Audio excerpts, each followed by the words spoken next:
Ibinyamakuru biratubwira amakuru y'ibibera ku isi, abanyapolitike bakatubwira imigabo n'imigambi yabo, abandi nabo bakatubarira inkuru zabo n'ababo. Nyamara ariko hari andi makuru batatubwira.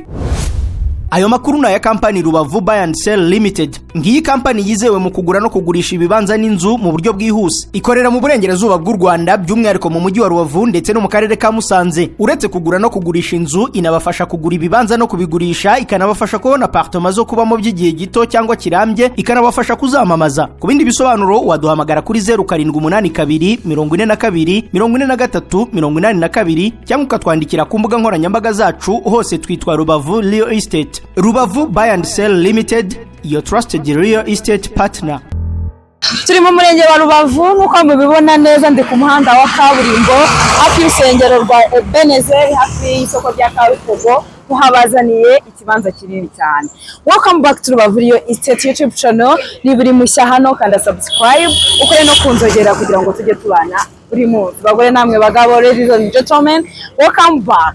Abantu muteze muri mu gihugu cy'u Rwanda, hanze y'igihugu cy'u Rwanda, mwese nizere ko mumeze neza cyane, nizere ko muri amahoro. Abari mu turere twose tugize igihugu cy'u Rwanda, mwiyumve mikaze. Nkomeza gushimira n'abantu mwese twabanye mu mwaka wa 2025. Nizera ko tugiye gukomeza kubana muri uyu mwaka wa 2026. Turi ku muhanda wa kaburimbo, ikibanza ngiye kugenda nkibereke. Ikibanza kirimo inzu ishaje, ariko ikibanza kinini cyane gifite metero kane 425. na ahantu heza. Muraza tujyane inyuma mu gikari mbereke ubunini bwayo. Inzu ishaje nababwiraga ni iyi ngiyi, dukomezanye inyuma. Aha hantu rero wahubaka amazu y'ubucuruzi, inyuma ukaba wakubaka amazu yo kubamo, cyangwa se ukanahubaka amazu y'ubucuruzi gusa, byaterwa n'ibyo wowe wifuza. Ikibanza kiri muri zoning area ya R1, turi kuhatangira $20,000,000. Ikibanza ni iki, ubunini bwacyo ngira ngo murabubona. Tuvuye kuri kaburimbo amasegonda make kugira ngo ikibanza ube wakigezeho. So duhamagare tubigufashe mu $20,000,000 ugahita wegukana kino kibanza ubifashijwemo na Rubavu Buy and Sell Limited, kandi tubigufashamo byose kugera birangiye. Ibyangombwa byose birahari, ugura uhita ukorerwa mitasiyo.